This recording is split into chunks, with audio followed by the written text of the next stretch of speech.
再来新闻来看梅花，热气团小连续报道，正是赏梅花时阵。台东鸾山这个梅花，看伫咧原南进前咧开花，规条山有真侪梅花已经开啊。目前园区内呢，梅花差不多开5成左右，差不多一半。所来元旦的假期，将是上一人赏梅花时阵，这个花季9月讲会到1月中旬，所以讲想要赏梅花乡亲爱把机会。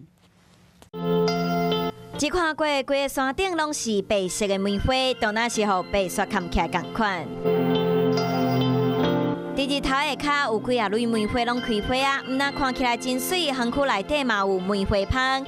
日当了后，冷空气小连续报道，梅花嘛提早开花。年很特别应该提早了这个1个礼拜多规个山顶拢是梅花，看梅花季节嘛提早报道。目前已经大约开5成。 所落来元旦假期也是看梅花的高峰期，想要看梅花，民众爱好花把握。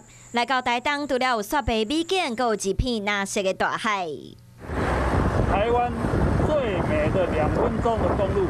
对在地达人行上水的公路，伫日升大道上会使看到海山色的景象，一定要摕相机撮翕。还有一个秘境，一定要去。全台吧，非常的美，很多爱好拍照者他就跑到这里来拍照了。